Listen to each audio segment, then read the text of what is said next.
Record গরমে পড়ছে দেশ। আরও 3 দিনের হিট অ্যালার্ট। দীর্ঘ ছুটি শেষে ক্লাস শুরু। যশোরে হিট স্ট্রোকে এক শিক্ষকের মৃত্যু। বান্দরবানের রুমাই সেনাবাহিনীর অভিযান। কুকিচিন ন্যাশনাল আর্মির 2 সদস্য নিহত। 3টে আগ্নেয়াস্ত্র, বিপুল গোলাবারুদ জব্দ। তীব্র গরম উপেক্ষা করে প্রচারণায় ব্যস্ত উপজেলা নির্বাচনের প্রার্থীরা। ভোটারের কাছে গিয়ে দিচ্ছেন উন্নয়নের নানা প্রতিশ্রুতি। সাবেক সমাজ কল্যাণ মন্ত্রীর ছেলের বিরুদ্ধে হলফনামায় সম্পত্তির তথ্য গোপনের অভিযোগ। মনোনয়নপত্র বাতিল চান প্রতিদ্বন্দ্বী প্রার্থী। এবং চুয়েট গাড়ি পোড়ানোর প্রতিবাদে বৃহত্তর চট্টগ্রামের 5 জেলায় চলছে গণপরিবহন ধর্মঘট। তীব্র গরমে চরম ভোগান্তিতে সাধারণ মানুষ। দেখছিলেন সংবাদ শিরোনাম, সঙ্গে আছি আমি ইশরাত জাহান মনি। তীব্র দাবদাহে 7 দিন বন্ধের পর রোববার খুলেছে শিক্ষা প্রতিষ্ঠান। হিট অ্যালার্টের মধ্যে স্কুল কলেজ খোলার প্রথম দিনে উপস্থিতি অনেকটাই কম। পড়াশোনার ধারাবাহিকতা বজায় রাখতে তীব্র গরমে স্কুলে পাঠালেও উদ্বিগ্ন অভিভাবকরা। স্কুল খোলা থাকলেও মর্নিং শিফটে ক্লাস করানোর দাবি শিক্ষার্থীদের। সহকর্মীদের পাঠানো তথ্যচিত্রে টুম্পা আফরোজের রিপোর্ট। তীব্র দাবদাহের মধ্যেই রোববার খুলেছে প্রাথমিক, মাধ্যমিক স্কুল ও কলেজ। হিট অ্যালার্টের মধ্যেই শুরু হয়েছে শিক্ষা কার্যক্রম। বরিশালে দাবদাহে ক্লাস করা কষ্টকর বলে জানান শিক্ষার্থীরা। আমাদের আজকে বরিশাল জেলা স্কুলে সকাল 7টা থেকে বিদ্যালয় শুরু হয়েছে এবং এই বিদ্যালয়ে এসে আমরা আজকে দেখতে পাচ্ছি যে প্রচন্ড গরম। আর কি ফ্যান কাজ করতেছে না, কষ্ট হইতেছে, কি ফ্যানে বাতাস নাই। পড়াশোনার ধারাবাহিকতা বজায় রাখতে স্কুলে পাঠালেও উদ্বিগ্ন অভিভাবকরা। গরম তো, তাই বাচ্চাদের মানে সমস্যা হয়ে যায়। কষ্ট হওয়ার কথাই, কিন্তু আর কদিন বন্ধ রাখলে ভালো হইতো, অথবা হাফ ক্লাস নিলে ভালো হইতো। শিক্ষার্থীরা যেন স্বচ্ছন্দে ক্লাস করতে পারে, এজন্য নানা পদক্ষেপ নেয়ার কথা জানিয়েছে কর্তৃপক্ষ। বাড়িতে SMS দিয়েছি, বাড়িতে যেন মা বাবা তাদেরকে বলে দেয় গরমের মধ্যে টিফিন পিরিয়ডে যেন বের না হয়। তারপরে আমরা ক্লাসে নোটিশ দিয়েছি, বাড়ি থেকে একটা বোতল পানি নিয়ে আসতে বলছি এবং পানি ফুরিয়ে গেলে আমরা যে সুপেয় পানির ব্যবস্থা করেছি সেখান থেকে যেন পানি নেয়। যশোরে তীব্র তাপদাহে ধান কাটতে গিয়ে গরমে অসুস্থ হয়ে জেলা সদরের আমদাবাদ হাই স্কুলের শিক্ষক আহসান হাবিবের মৃত্যু হয়েছে। শিক্ষা প্রতিষ্ঠান খোলার পর মর্নিং শিফটে ক্লাস করার দাবি করছেন শিক্ষার্থীরা। শিক্ষকরাও এর সাথে একমত পোষণ করেছেন। গাজীপুরে স্কুল খোলার প্রথম দিনে উপস্থিতি কিছুটা কম থাকলেও দীর্ঘদিনের ছুটি শেষে খেলাধুলায় মেতে ওঠে শিক্ষার্থীরা। সকালে ক্লাসে আমাদের খুবই ভালো লাগছে, আমাদের বেশি গরম লাগছে না, আমরা সবসময় পানি খাচ্ছি। কিন্তু বাসা থেকে এই স্কুলেই বেশি ভালো লাগতেছে। ম্যামরা আমাদের অনেক কেয়ার নিচ্ছে, মাঝে মাঝে স্যালাইন দিচ্ছে, পানি দিচ্ছে। হিট অ্যালার্ট পরিবর্তন না হলে শিক্ষার্থীদের মাঠে নিয়ে অ্যাসেম্বলি করানো হবে না বলে জানান শিক্ষকরা। আমাদের শিশুরা যাতে আমাদের মাঠে ঘোরাফেরা না করে, আমরা সেদিকেও অনেক সচেতন দৃষ্টি দিচ্ছি, যাতে ওরা মাঠে ঘোরাফেরা না করে, সবসময় ক্লাসরুমে অবস্থান করে। ময়মনসিংহে অসহনীয় গরমেও স্কুলে এসে খুশি শিক্ষার্থীরা। এদিকে দেশের রেকর্ড তাপমাত্রা চুয়াডাঙ্গাতেও শিক্ষা প্রতিষ্ঠান খুলেছে, তবে শিক্ষার্থীর উপস্থিতি খুব কম দেখা গেছে। আমাদের ক্লাসে মোট ৭৭ জনের মধ্যে আমরা এখন 5 জন উপস্থিত আছি। এত গরমে ক্লাস 10টায় শুরু হওয়ার কারণে এত গরমে আমরা স্কুলে উপস্থিত হতে পারছি না। তীব্র দাবদাহে গত 21 এপ্রিল থেকে 25 এপ্রিল পর্যন্ত বন্ধ ছিল শিক্ষা প্রতিষ্ঠান। টুম্পা আফরোজ, নিউজ ডেস্ক, দেশ টিভি। অতি তীব্র তাপপ্রবাহে জনজীবন বিপর্যস্ত। এ বিষয়ে বিস্তারিত জানাতে চুয়াডাঙ্গা ও যশোর থেকে যুক্ত হচ্ছেন সহকর্মী খায়রুজ্জামান সেতু ও ইন্দ্রজিৎ রায়। শুরুতেই চুয়াডাঙ্গা থেকে যুক্ত হচ্ছেন সহকর্মী খায়রুজ্জামান সেতু। সেতু, তাপদাহের প্রভাবে মানুষ কি ধরনের সমস্যার সম্মুখীন হচ্ছে আমাদেরকে বিস্তারিত জানাবেন। ধন্যবাদ ইসরাত। আপনি যেমনটি বলছিলেন যে তীব্র তাপদাহ কিন্তু চুয়াডাঙ্গা, যশোর সহ পার্শ্ববর্তী অঞ্চল জ্বলছে। এই বৈশাখের খরতাপে কিন্তু একেবারে নাবিশ্বাস মতো অবস্থা চুয়াডাঙ্গাবাসীর। আজকে কিন্তু বিকাল 4টায় কিন্তু চুয়াডাঙ্গা আবহাওয়া তাপমাত্রা রেকর্ড করেছে 41.8 ডিগ্রি সেলসিয়াস। আর গতকালকে কিন্তু এই বিকাল 3টায় কিন্তু চুয়াডাঙ্গায় তাপমাত্রা রেকর্ড করা হয়েছিল 42.7 ডিগ্রি সেলসিয়াস। তো সেক্ষেত্রে গতকালকে থেকে আজকে কিন্তু তাপমাত্রা একটু কমলেও জনজীবনে কিন্তু বিন্দুমাত্র স্বস্তি নেমে আসেনি।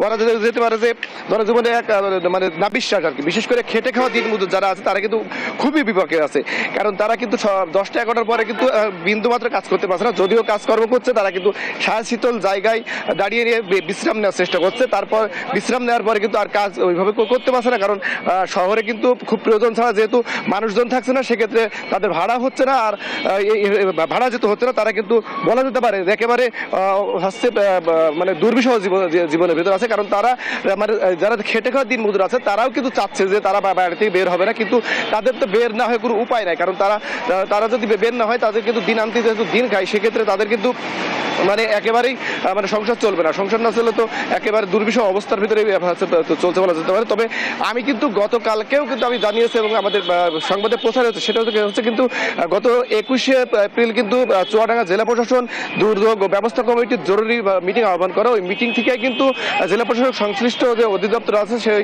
অধিদপ্তরকে 10,000 শুকনো খাবারের জন্য চিঠি দিতে বলছিল এবং ওই 21শে এপ্রিলে যে চিঠি কিন্তু দিয়েছিল, সেই চিঠির কিন্তু কোনো উত্তর পাইনি। তবে সংশ্লিষ্ট দপ্তরের যে আপনার জেলা ত্রাণ ও পুনর্বাসন কর্মকর্তা আছে মিজানুর রহমান আমাকে যেমনটি জানিয়েছে, সেটা হচ্ছে তারা চিঠি দিয়েছে কিন্তু এখনো চিঠির কোনো উত্তর পাইনি। কবে নাগাদ পাওয়া যাবে তিনি বলতে পারছেন না, তবে খুব শীঘ্রই পাওয়া যাবে এমনটাই আশ্বস্ত করেছে। আমি আর যদি বলে রাখি যে কৃষি খাতের কথা, কৃষি খাতে কিন্তু খুব বাজে অবস্থা। আমাকে কৃষি খাতে যে কৃষি অধিদপ্তরের মানে চুয়াডাঙ্গা কৃষি সম্প্রসারণ অধিদপ্তরের যে ডিডি আছে, তিনি আমাকে জানিয়েছে যে বিশেষ করে এই তীব্র তাপদাহ চলমান থাকে আম কিংবা হচ্ছে সবজির বেশি ক্ষতিগ্রস্ত হবে। আমরা এখন চলে যাচ্ছি আমাদের সহকর্মী যশোরের ইন্দ্রজিৎ রায়ের কাছে। ইন্দ্রজিৎ, আপনি জানাবেন যে আপনার যশোরের এই তীব্র তাপদাহ কি অবস্থা? সেতু আসলে যশোর এবং চুয়াডাঙ্গার মানুষের কিন্তু এই তীব্র তাপপ্রবাহের মধ্য দিয়ে জীবনযাপন করতে হচ্ছে। আজ বিকাল 3টায় কিন্তু যশোরের সর্বোচ্চ তাপমাত্রা 42.2 ডিগ্রি সেলসিয়াস রেকর্ড করা হয়েছে। অর্থাৎ যশোর এবং চুয়াডাঙ্গা কিন্তু পাল্লা দিয়েই বাড়ছে তাপপ্রবাহ এবং এই তাপপ্রবাহের মধ্য দিয়ে কিন্তু মানুষ জনজীবনে চরম ভোগান্তি নেমে এসেছে। আপনাকে একটি মাধ্যমে দর্শকদের তথ্য জানিয়ে রাখতে চাই যে আজ সকালে একজন শিক্ষকের মৃত্যু হয়েছে। সেটি নিয়ে মূলত সকালে এক ধরনের ধূম্রজালের সৃষ্টি হয়েছিল। কেউ কেউ বলার চেষ্টা করছেন যে তার হিট স্ট্রোকে মারা গিয়েছে। তবে চিকিৎসকদের পক্ষ থেকে বলা হচ্ছে যে তার যে ময়নাতদন্ত রিপোর্ট ছাড়া আসলে বলা এটি বিষয়ে পরিষ্কার করে বলা সম্ভব হচ্ছে না যে আসলে তার মৃত্যুর। তবে তারা বলছেন যে স্ট্রোক করে মারা গিয়েছেন বলে ধারণা করা হচ্ছে। তিনি সকালে কিন্তু ধান খেতে গিয়েছিলেন, ধান খেতে অর্থাৎ এখন বড় মৌসুম, ঘরে তোলার সময় তিনি ধান কাটতে গিয়েছিলেন এবং ধান কাটতে গিয়ে মূলত মাঠে অসুস্থ হয়ে পড়েছিলেন। তাকে উদ্ধার করে যশোর জেনারেল হাসপাতালে নেওয়া হয়। হাসপাতালে নেওয়ার আগেই চিকিৎসকের তার মৃত্যু হয়েছে বলে ঘোষণা করা হয়। একই সঙ্গে আপনি জানেন যে আজ দীর্ঘদিন শিক্ষা প্রতিষ্ঠান বন্ধ থাকার পর আজ খোলা হয়েছে এবং যথারীতি সকাল থেকে কিন্তু শিক্ষার্থীরা স্কুলে গেছে এবং পাঠদান করা হয়েছে। শিক্ষার্থীরা বলছে যে তীব্র তাপ প্রবাহের মধ্যে এই ক্লাস করতে গিয়ে তাদের কিন্তু চরম ভোগান্তির শিকার হতে হচ্ছে। অর্থাৎ যদি আরও একটু আগে অর্থাৎ সকাল 7টা থেকে এই ক্লাস শুরু করা যায় এবং 11টার মধ্যে শেষ করা যায়, তাহলে তাদের স্বস্তি ফিরবে এবং এই শিক্ষার্থীদের যে দাবি, সেই দাবির সঙ্গে কিন্তু একমত পোষণ করছে শিক্ষকরাও। তারা বলছেন যে এই তীব্র তাপ প্রবাহের মধ্যে কোমলমতি শিক্ষার্থীদের পাঠদান করতে গিয়ে যেমন তাদের হিমশিম খেতে হচ্ছে এবং একই সঙ্গে অসুস্থতার একটা সংখ্যা কিন্তু রয়ে যাচ্ছে এবং সেই জায়গা থেকে অসুস্থ যাতে না হয়ে পড়ে শিক্ষার্থীরা, সেই জায়গা থেকে সরকারের যে কর্তৃপক্ষ আছে তারা এই বিষয়টি বিবেচনা করবেন বলে তারা বলছেন। একই সঙ্গে এখন বড় মৌসুম চলছে, যে কৃষকদের কিন্তু ব্যাপক কর্মব্যস্ততা শুরু হয়েছে। অর্থাৎ ধান ঘরে তোলার যে কাজ সেটি করছে।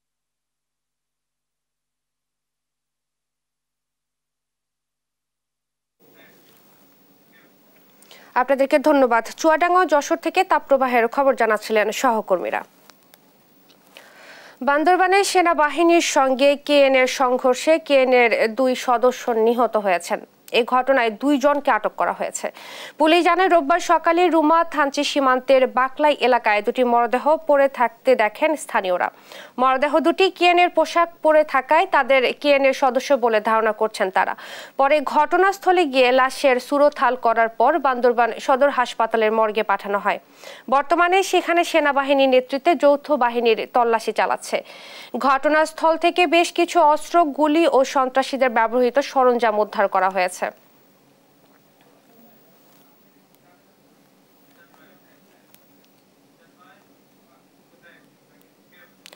বান্দরবান থেকে সরাসরি যোগ দিচ্ছেন সহকর্মী আবুল বাশার নয়ন। নয়ন, সেনাবাহিনীর অভিযান নিয়ে সবশেষ কি খবর রয়েছে আপনার কাছে, আমাদেরকে জানাবেন। মনি, শুরুতে জানিয়ে রাখি, গতকাল রাত 3টা থেকে আজ ভোর 6টা পর্যন্ত বান্দরবানের রুমা এবং থানচি উপজেলার মধ্যবর্তী বাকলাই এলাকায় একটি অভিযানে গেলে সেনাবাহিনী সেখানে উভয় পক্ষের গোলাগুলির পর কেএনএফের 2 জন সন্ত্রাসী ঘটনাস্থলে মারা যায়। আজ সকালে আসলে থানচি থেকে পুলিশের একটি দল ঘটনাস্থলে গিয়ে দুপুরে লাশ দুটি উদ্ধার করেছে। আসলে ঘটনাস্থল এলাকাটি বাকলাই এলাকাটি পড়েছে রুমা উপজেলায়, কিন্তু যোগাযোগ ব্যবস্থা এবং দুর্গমতার কারণে থানচি থেকে পুলিশ গিয়ে সেই স্থানটি থেকে লাশ দুটি উদ্ধার করা হয়।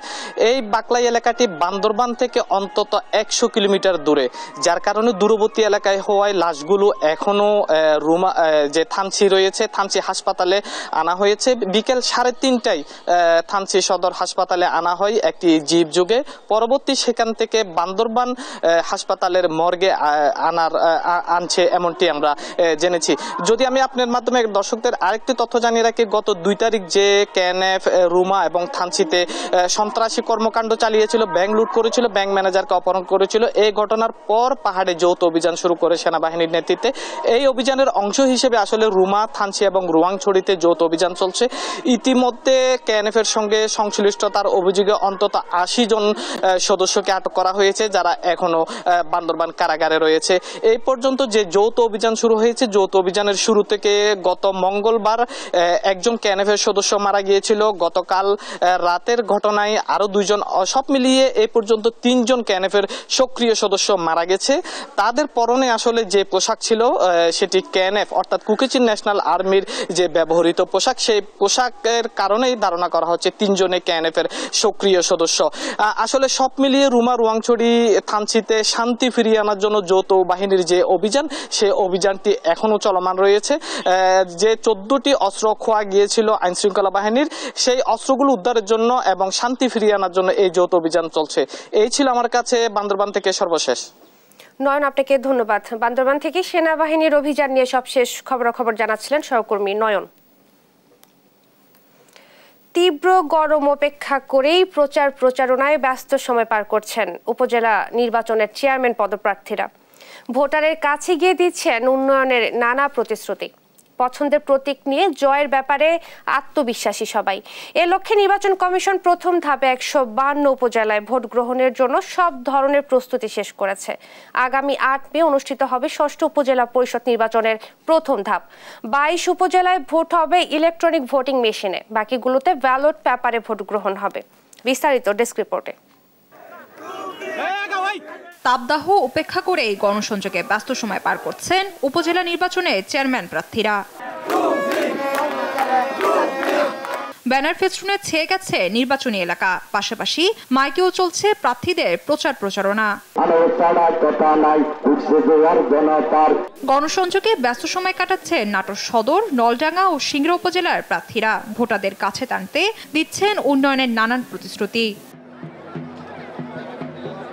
সিরাজগঞ্জে জমে উঠেছে প্রথম দফা নির্বাচনের প্রচারণা। রোববার সকালে বেলকুচি উপজেলার চারাবাজার এলাকায় গণসংযোগ করেন চেয়ারম্যান প্রার্থী বদিউজ্জামান ফকির।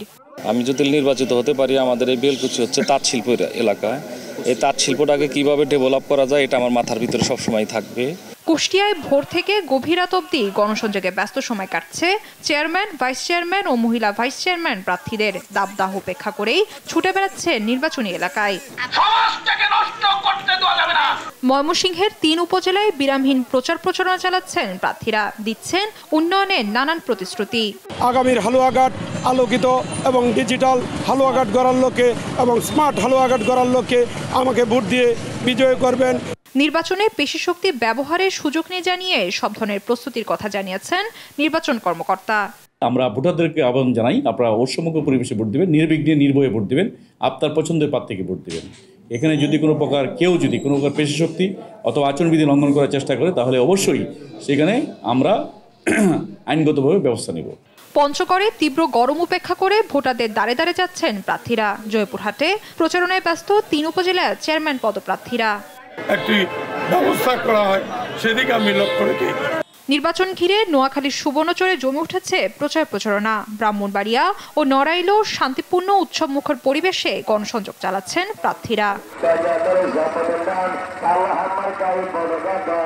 ৮ মে প্রথম ধাপের ভোট গ্রহণের মধ্য দিয়ে দেশব্যাপী শুরু হবে উপজেলা নির্বাচন। শুভশ্রী রায়, নিউজ ডেস্ক, দেশ টিভি। জমে উঠেছে উপজেলা নির্বাচন, চলছে প্রচার প্রচারণা।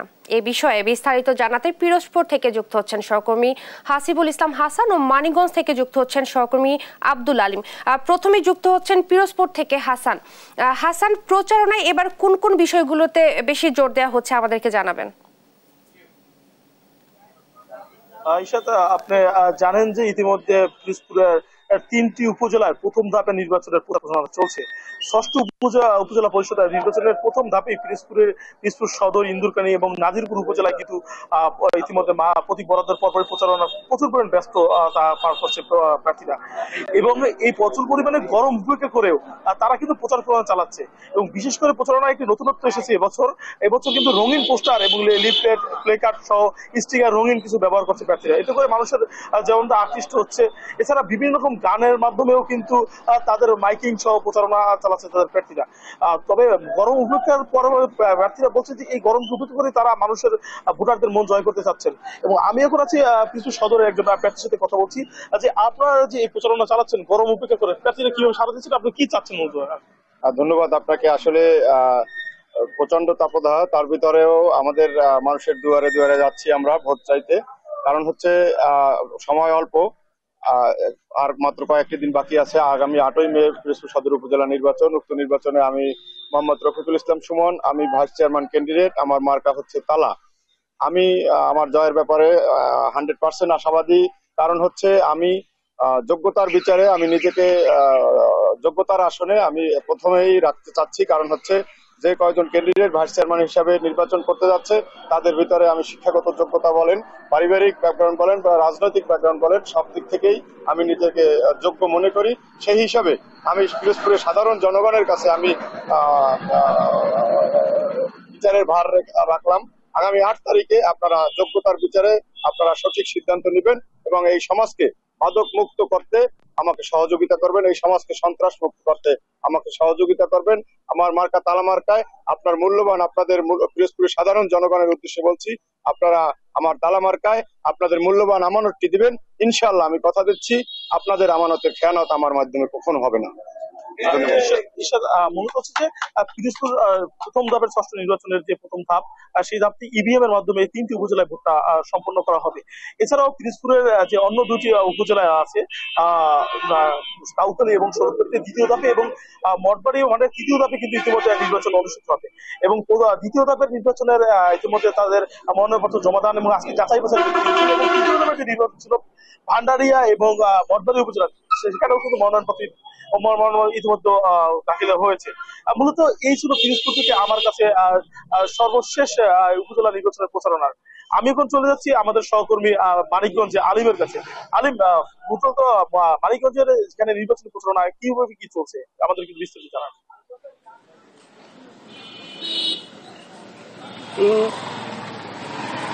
হ্যাঁ, ধন্যবাদ হাসান।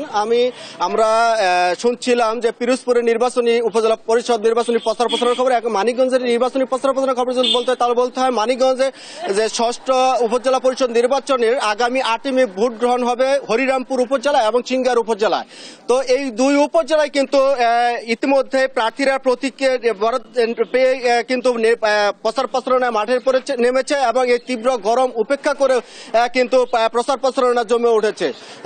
তো আমি যদি এখন কথা বলবো, আমাদের একজন উদীয়মান একজন প্রার্থী রয়েছেন যিনি কেন্দ্রীয় ছাত্রলীগের সভাপতি এবং উপজেলা হরিরামপুর উপজেলা পরিষদের চেয়ারম্যান পদপ্রার্থী। তো সেক্ষেত্রে আমরা জানবো এখন তার কাছে যে প্রচার আচ্ছা প্রচার প্রচারণার কেমন সাড়া পাচ্ছেন এবং জয়ের ব্যাপারে কতটুকু আশা এবং জয়ী হলে আপনি কি কি বিষয়কে বেশি প্রাধান্য দিবেন বলুন। আচ্ছা, ধন্যবাদ। দেখুন, আমি একজন তরুণ প্রার্থী। আমি এই হরিরামপুরের সন্তান, এই মাটির সন্তান। আমি এইখানে স্কুল ছাত্র থাকা অবস্থায় আমি ছাত্র রাজনীতির সাথে জড়িত। ধারাবাহিকভাবে আমি ঢাকা কলেজে পড়াশোনা করেছি, সেখানে ছাত্র রাজনীতি করেছি এবং কি পরবর্তী ঢাকা বিশ্ববিদ্যালয়ে পড়াশোনা করে আমি সেখানে কেন্দ্রীয় ছাত্র রাজনীতির সাথে জড়িত। বর্তমানে আমি বাংলাদেশ ছাত্রলীগ কেন্দ্রীয় নির্বাহী সংসদের দায়িত্ব পালন করছি। তো আমি বাংলাদেশ আওয়ামী লীগের ভাতৃপ্রতিম সংগঠন বাংলাদেশ ছাত্রলীগের একজন কর্মী। সেই হিসেবে আমি তরুণ প্রার্থী হিসেবে আমার সমস্ত আওয়ামী লীগ সহ মূলদল সহ অন্যান্য সকল সহযোগী সংগঠনের সকল নেতাকর্মীদের স্বতঃস্ফূর্ত সাড়া পাচ্ছি। সবাই আমার পাশে আছেন এবং সাধারণ জনগণ আমার পাশে আছে, কারণ শেখ হাসিনা ঘোষণা দিয়েছে আগামীর বাংলাদেশ হবে তারুণ্য নির্ভর। সেই বিশ্বাসে এই আমার এই প্রাণপ্রিয় হরিরামপুরের জনগণ আমার সাথে আছে। আমি খুবই ভালো সাড়া পাচ্ছি এবং কি আমি জয়ের ব্যাপারে 100% আশাবাদী। সাধারণ মানুষ আমার পাশে রয়েছে।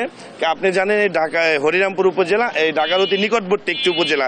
এই উপজেলা ঢাকার এত নিকটবর্তী হওয়া সত্ত্বেও অনেকটা বেশি অনুন্নত এবং আমাদের এখানে সবচেয়ে বড় প্রাকৃতিক দুর্যোগ হচ্ছে পদ্মা নদী ভাঙন। তো এই পদ্মা নদী ভাঙনের ফলে আমাদের এখানে মানুষের জীবনযাপন অনেক অতিশয় কষ্টের। তো আমি যদি বিজয়ী হতে পারি এই হরিরামপুর উপজেলা পরিষদের চেয়ারম্যান প্রার্থী হিসেবে। ধন্যবাদ আপনাকে। ইশরাত, যেমনটি শুনছিলেন যে প্রার্থীরা কিন্তু ইতিমধ্যে যে প্রচার প্রচারণা তারা চালাচ্ছেন, এতে করে জমে উঠেছে এই মানিকগঞ্জের সিংগার এবং হরিরামপুর উপজেলা পরিষদ নির্বাচন। তো এই নির্বাচনে হরিরামপুর এবং সিংগারে বিএনপি প্রার্থী সহ 5জন প্রার্থী রয়েছেন, তারা মাঠে প্রচার প্রচারণা চালাচ্ছেন। ইশরাত, এই ছিল মানিকগঞ্জের নির্বাচনী উপজেলা পরিষদ নির্বাচনী প্রচার প্রচারণা আমার কাছে সর্বশেষ খবর। ইশরাত, আপনাদেরকে ধন্যবাদ। পিরোজপুর এবং মানিকগঞ্জ থেকে নির্বাচনী প্রচারণার খবর জানাচ্ছিলেন সহকর্মী হাসান এবং আব্দুল আলিম। প্রথম ধাপের উপজেলা নির্বাচন ঘিরে জমজমাট প্রচারণা চলছে বরিশাল সদর এবং বাকেরগঞ্জে। দলীয় প্রতীকবিহীন এ নির্বাচনে প্রভাব না খাটানোর পক্ষপাতী স্থানীয় আওয়ামী লীগ। নির্বাচনী পরিবেশ নিয়ে সন্তোষ জানিয়েছেন প্রার্থীরা। আর নির্বাচন কমিশনার জানিয়েছেন যে সুষ্ঠু নির্বাচন আয়োজনে বদ্ধপরিকর ইসি। বরিশাল থেকে শাহিন সুমনের তোলা ছবিতে শফিক মুন্সি রিপোর্ট। প্রতীক বরাদ্দের পর জমজমাট প্রচারণা চলছে বরিশাল সদর ও বাকেরগঞ্জে। উপজেলা পরিষদ নির্বাচনে প্রচারণায় সরব প্রার্থীরা। দলীয় প্রতীকবিহীন এ নির্বাচনকে প্রতিদ্বন্দ্বিতামূলক করতে সব আয়োজন সম্পন্ন করেছে নির্বাচন কমিশন। পছন্দের প্রার্থীর পক্ষে প্রচারণায় না নামতে মন্ত্রী এমপিদের জন্য আছে কড়াকড়ি। নেত্রীর নির্দেশ মোতাবেক, সংগঠনের সিদ্ধান্ত মোতাবেক আমরা সেটাকে গ্রহণ করেছি। আশা করি একটি সুষ্ঠু নির্বাচনের মাধ্যমে জনগণ তাদের নেতা অর্থাৎ চেয়ারম্যান নির্বাচিত করবেন। আওয়ামী লীগের দলীয় সিদ্ধান্তে খুশি প্রার্থীরাও। তারা নির্বাচনী পরিবেশ নিয়েও সন্তোষ প্রকাশ করেন।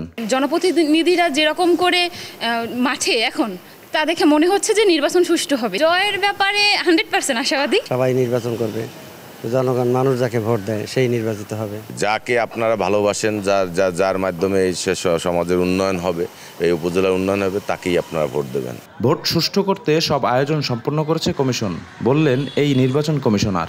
প্রশাসনের অনেক প্রকারের মেকানিজম আছে, ঠিক আছে, দেন আর কথা হচ্ছে যদি কোনো প্রকার কোনো কিছু হয় সঙ্গে সঙ্গে সেই ভোট কেন্দ্র বন্ধ।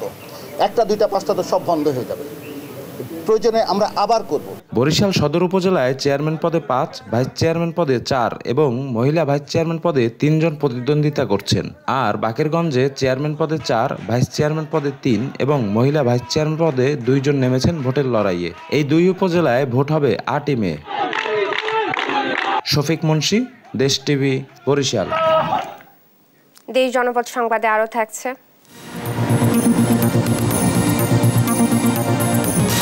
পদ্মা সেতুতে ১,৫০০ কোটি টাকার টোল আদার মাইল ফলক, গাড়ি পারাপার ১,১৩,০০,০০০ মতো।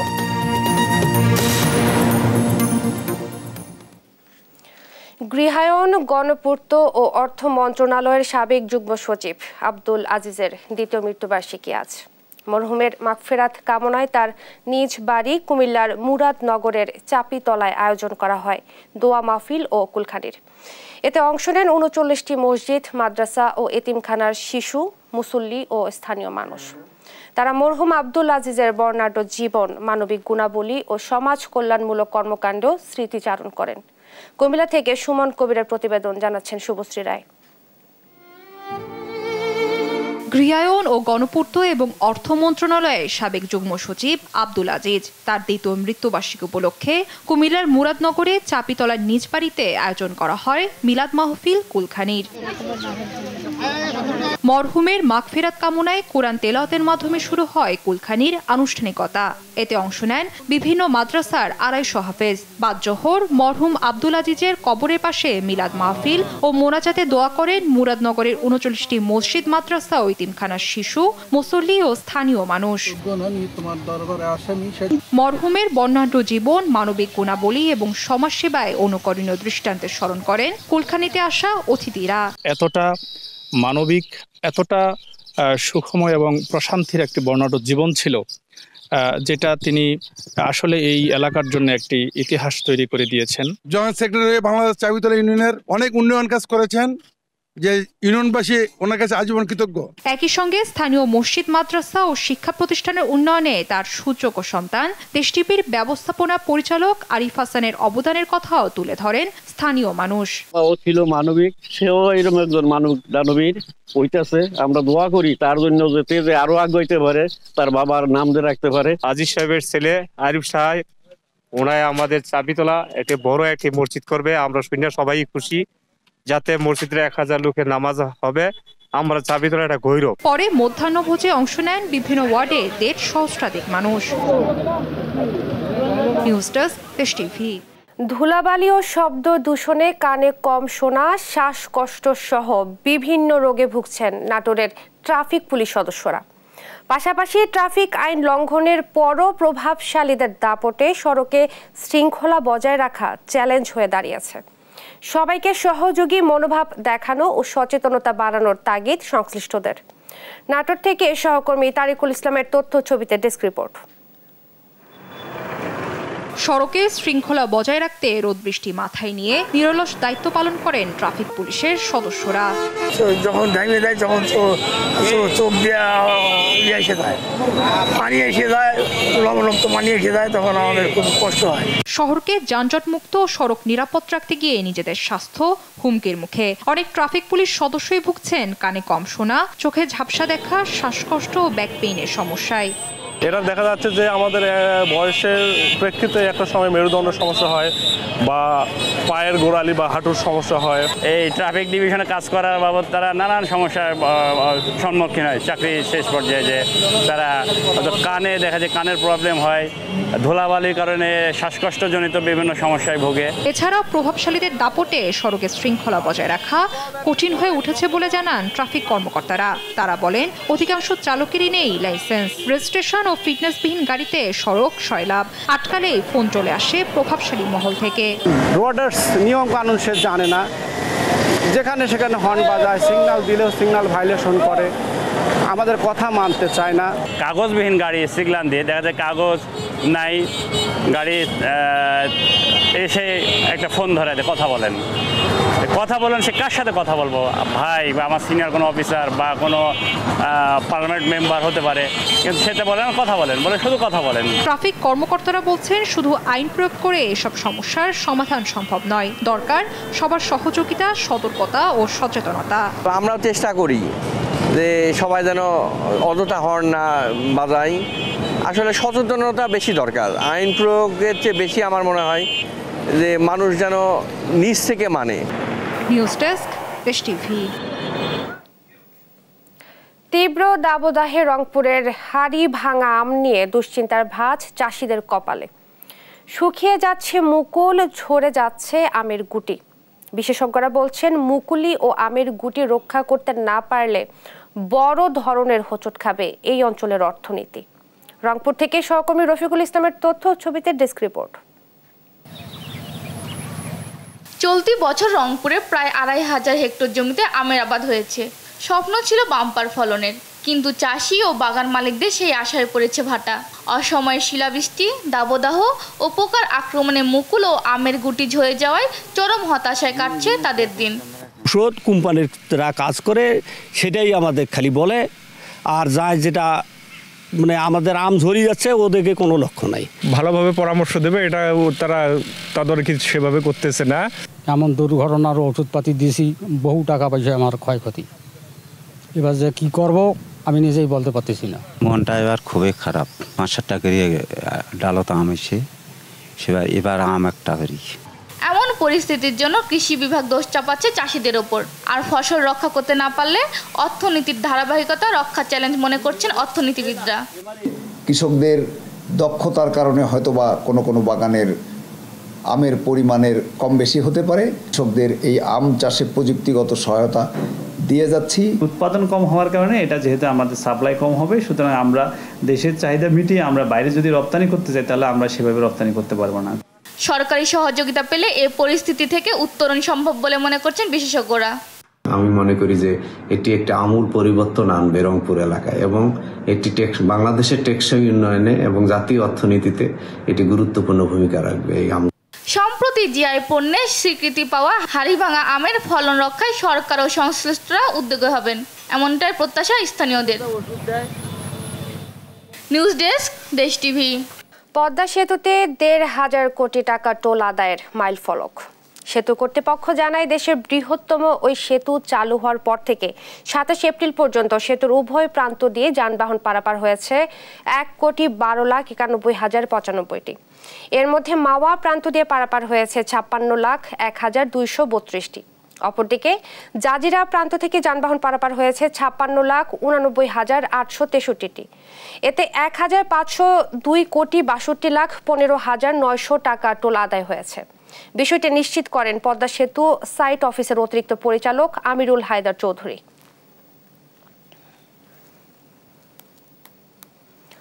মুন্সিগঞ্জ ও ব্রাহ্মণবাড়িয়ায় ২ জনের মরদেহ উদ্ধার করা হয়েছে।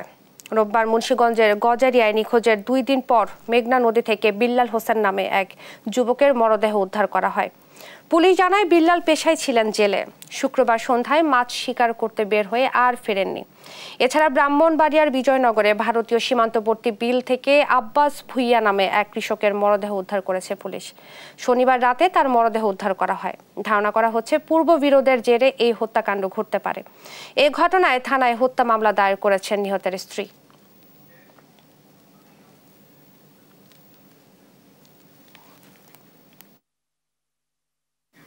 দেশ জনপদ সংবাদে আরো থাকছে।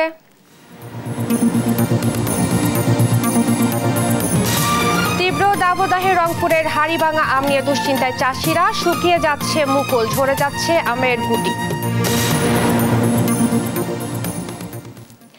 চুয়েট গাড়ি পোড়ানোর প্রতিবাদে বৃহত্তর চট্টগ্রাম গণপরিবহন মালিক শ্রমিক ঐক্য পরিষদের ডাকে চট্টগ্রামের ৫ জেলায় চলছে ৪৮ ঘন্টার পরিবহন ধর্মঘট। এতে করে চরম ভোগান্তিতে পড়েছেন যাত্রী সহ সাধারণ মানুষ। চট্টগ্রাম থেকে একেএম নাজিমের রিপোর্টে বিস্তারিত। চুয়েট গাড়ি পোড়ানোর প্রতিবাদ সহ ৪ দফা দাবিতে পরিবহন মালিক শ্রমিক ঐক্য পরিষদের ডাকে রোববার সকাল থেকে চট্টগ্রামের সঙ্গে ৫ জেলায় চলছে ৪৮ ঘন্টার পরিবহন ধর্মঘট। রাস্তায় স্বাভাবিকের চেয়ে কম গণপরিবহন। ৩ পার্বত্য জেলা চট্টগ্রাম ও কক্সবাজার জেলার ১২০টি রুটে বন্ধ বাস চলাচল। মোড়ে মোড়ে ভিড় বেড়েছে বিভিন্ন গন্তব্যমুখী মানুষের। সবচেয়ে বেশি দুর্ভোগে স্কুল কলেজগামী শিক্ষার্থীরা। আধা ঘন্টার উপরে দাঁড়িয়ে আছি, খুবই ক্লান্ত লাগতেছে। এই গরমের ভিতরে এভাবে দাঁড়িয়ে আছি, ভালো লাগতেছে না। এখানে আসে ১ ঘন্টা ১.৫ ঘন্টা কোনো গাড়ি পাচ্ছি না। বাসে না অনেক কষ্ট হয়েছে, 2 জন 3 জন দেখেন চেঞ্জও যাচ্ছে না। কি করবো এখন আবার চলে যেতে হবে। দাঁড়িয়ে আসছি আসলে গাড়ি পাই না। আজকে যে ধর্মঘট আমরা জানতাম না, এসে অনেকক্ষণ আধা ঘন্টা ধরে দাঁড়িয়ে আছি। সিএনজি ডাকছিল, কিছু উঠলাম, বলতেছে ব্রিজ পার হতে দিচ্ছে না, সামনে গিয়ে না বাস তো নাই টোটালি। পরিবহন সেক্টর ও মালিক শ্রমিকদের বৃহত্তর স্বার্থে ধর্মঘট, বলছেন সংগঠনটির নেতারা। একদিকে আমরা ক্ষতিপূরণ দিচ্ছি, সরকার দিচ্ছে, ট্রান্সপোর্ট থেকে ক্ষতিপূরণ, আবার আমাদের গাড়ি যে পড়াই দিচ্ছে, আমাদের গাড়ি যে ভাঙচুর করতেছে, আমাদের স্টাফদের মারধর করতেছে, ওইসবের ক্ষতিপূরণ আমরা পাচ্ছি না। সোমবার চট্টগ্রাম কাপ্তাই সড়কে বাসের ধাক্কায় মোটরসাইকেল আরোহী 2 চুয়েট শিক্ষার্থী নিহত হন। এর জের ধরে ওই দিন থেকেই শিক্ষার্থীরা 10 দফা দাবিতে চট্টগ্রাম কাপ্তাই সড়ক অবরোধ করে আন্দোলন করে আসছিল। বাসে অগ্নিসংযোগকারীদের গ্রেফতার, ক্ষতিপূরণ সহ দাবি পূরণ না হওয়া পর্যন্ত ধর্মঘট চালিয়ে যাওয়ার ঘোষণা পরিবহন শ্রমিকদের। নিউজ ডেস্ক, দেশ টিভি। ধর্মঘটের খবরাখবর জানাতে এই মুহূর্তে চট্টগ্রাম থেকে যুক্ত হচ্ছেন সহকর্মী AKM নাজিম। নাজিম, ধর্মঘট প্রত্যাহারে প্রশাসনের পক্ষ থেকে কোনো আলোচনার উদ্যোগ নেওয়া হয়েছে কিনা আমাদেরকে জানাবেন।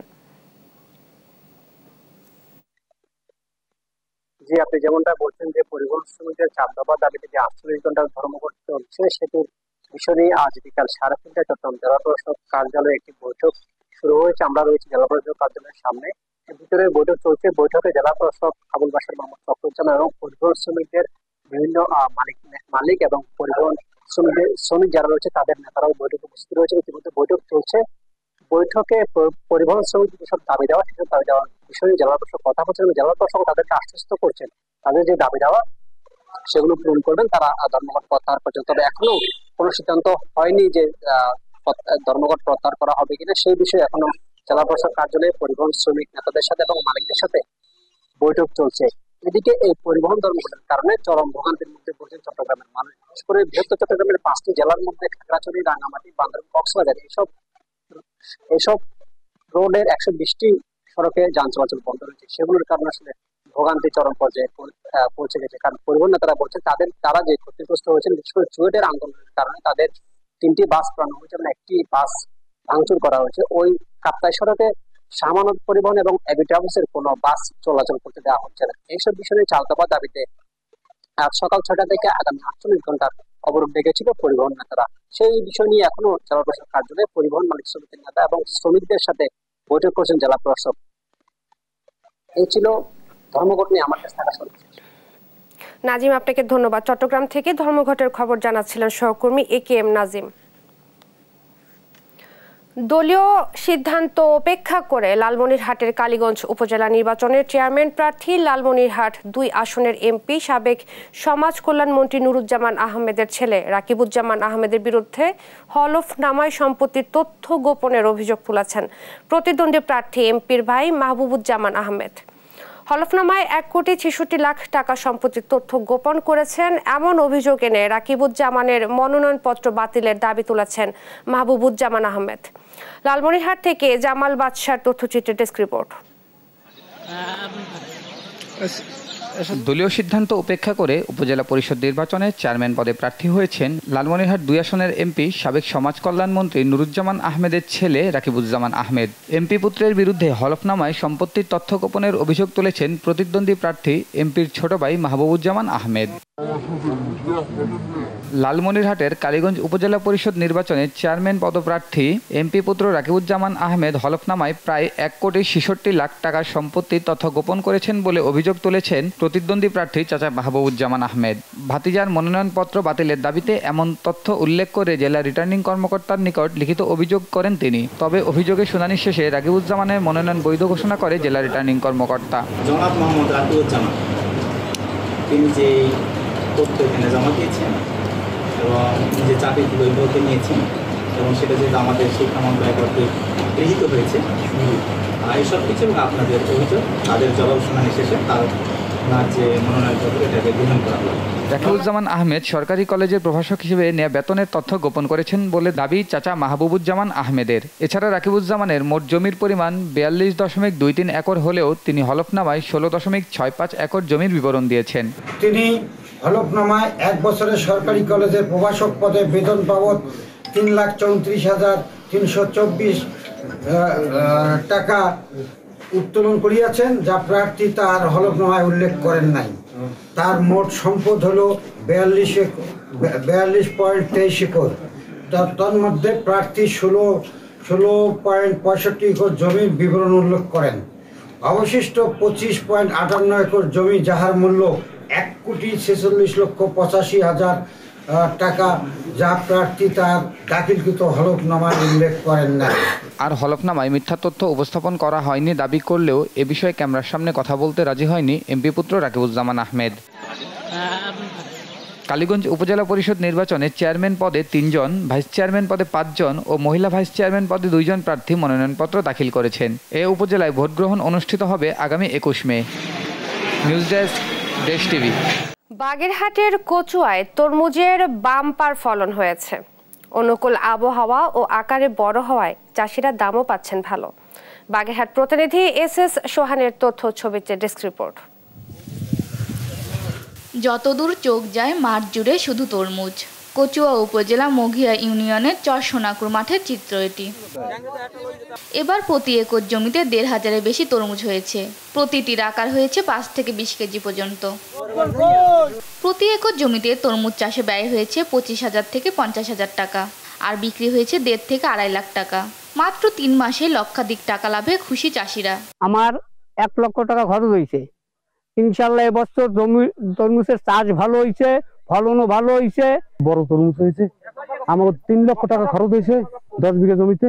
আমরা বেশি 10,20,000 টাকা বিক্রি করছি। 1 বিঘা জমি আমরা কেউ 1 লক্ষ, কেউ 1,05,000, কেউ 1,20,000, 25,000, 30,000 এইভাবে তাদের সাথে দাম দরাদরি করে প্রায় জমি এভাবে পুরো জায়গা বিক্রি করা হয়। কচুয়ার তরমুজ ঢাকা সহ বিভিন্ন জেলায় যাচ্ছে বলে জানান ব্যবসায়ীরা। তরমুজ আমরা কিনছি, আরো ব্যাপারী আছে তারাও কিনছে। একজনে 1,50,00,000, 40 লাখ এরকম করে আরো মানুষ কিনছে, আরো ব্যাপারী আছে।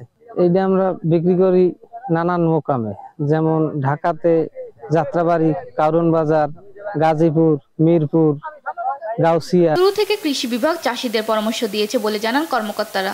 মঘিয়া ইউনিয়নে 150 একর জমিতে আপনার তরমুজ চাষ হয়েছে এবছর, এবং এই তরমুজ চাষে শুরু থেকে আমাদের কৃষি বিভাগ কৃষকের সাথে আর কি সার্বক্ষণিক সহযোগিতা ও পরামর্শ দিয়েছে, এবং আমাদের কৃষি অফিসের কিছু প্রদর্শনী ছিল, এর থেকে কৃষক বীজ ও সার পেয়েছে। এবার বাগেরহাট জেলার 350 একর জমিতে তরমুজ চাষ হয়েছে। নিউজ ডেস্ক, দেশ টিভি। এই পর্যায়ে দেশ জনপদ সংবাদ শিরোনামগুলো জানিয়ে দিচ্ছে আরো একবার।